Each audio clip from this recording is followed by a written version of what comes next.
Hi everyone, welcome to my channel. My name is Sofia.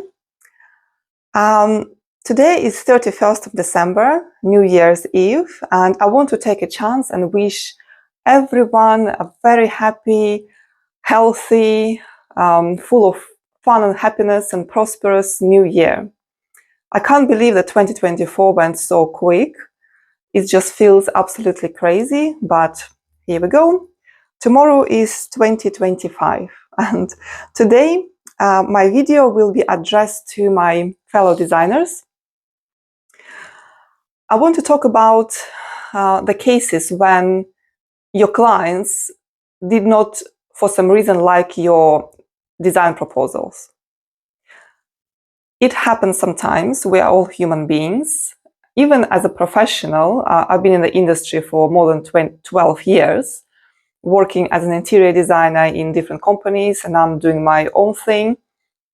I run my own interior design company, and very rarely, but sometimes clients are not, they say they're not very happy with what I propose. It can be for several reasons.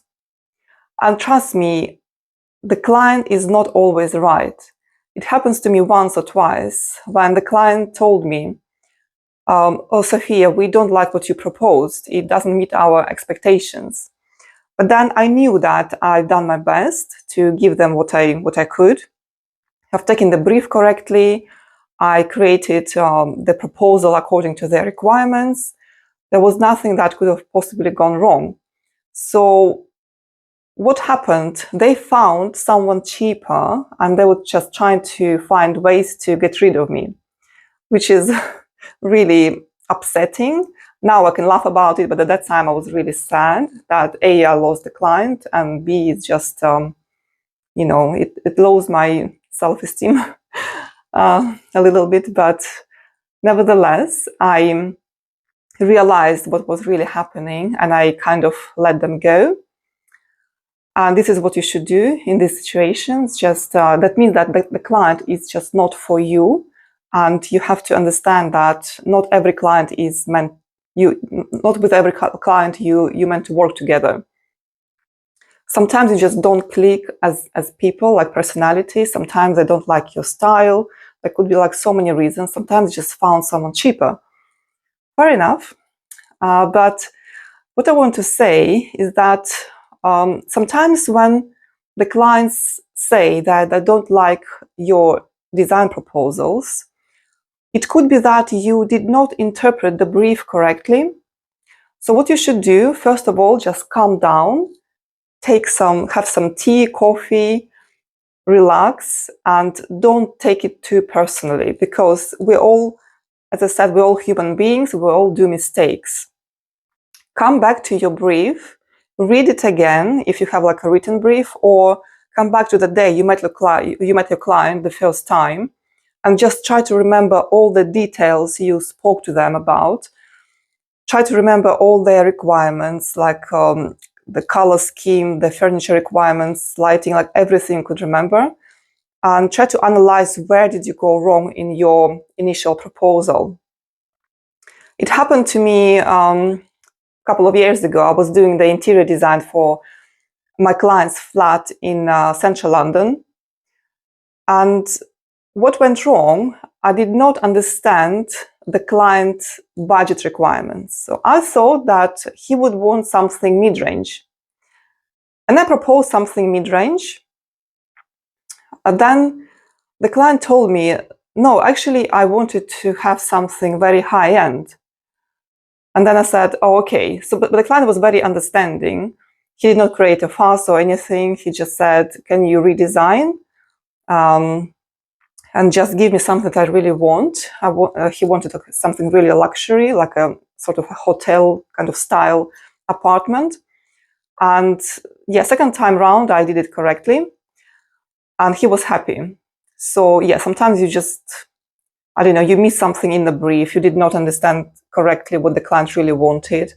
In this case, you just need to explain to the client that the first draft proposal is called draft for a reason.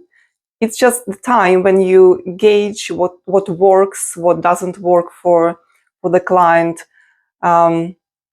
just try different combinations of furniture, different layout. It's very, not very rare, but it's not always the case when the first draft proposal is just perfect. And the clients usually understand the situation. It's a process. It doesn't come straight away, and they give you a second chance, but you only have a second chance. You won't have a third chance. Clients are not that patient. So you only have like 2 attempts to get it right. And usually that's enough.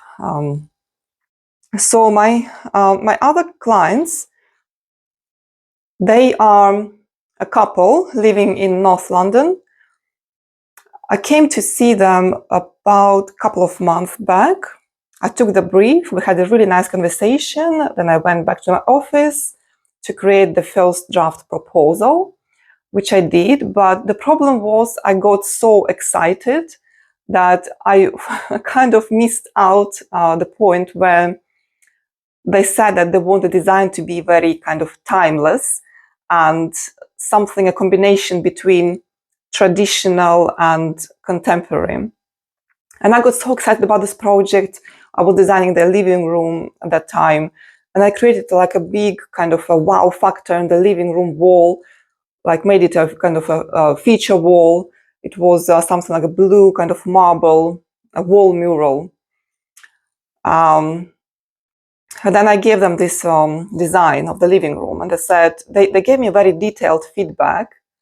It wasn't very positive. They said, well, we actually were expecting something different. It's not to our expectations.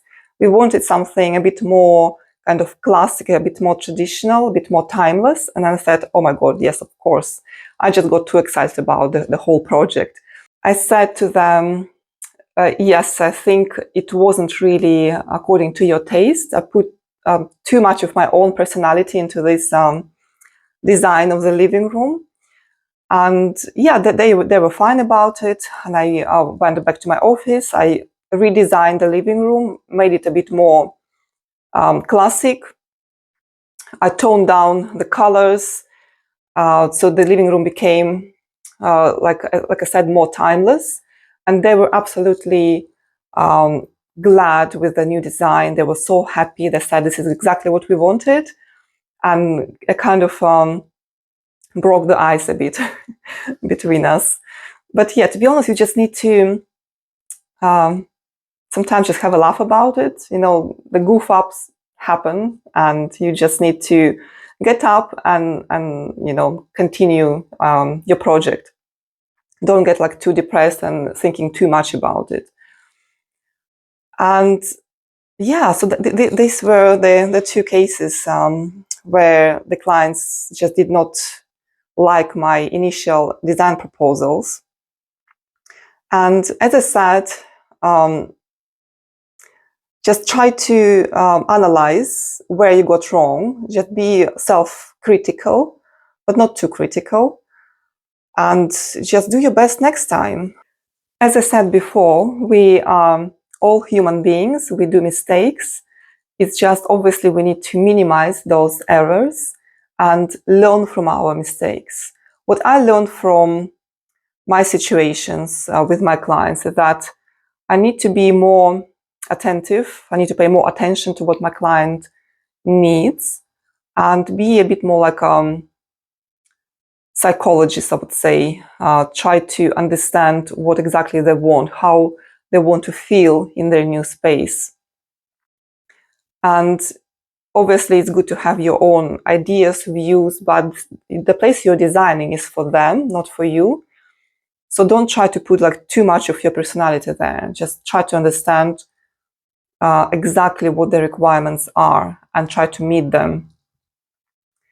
And, you know, when this situation happens, it's very important not to get, as I said, not to get too upset about it. Just try some meditation techniques, calm yourself down. And if you're too anxious about the whole situation, put it aside and start working on it tomorrow morning. That's kind of my way of dealing with these things sometimes. I hope this video is helpful for you. And if you have any questions or suggestions for the next video, let me know in the comments below. Bye!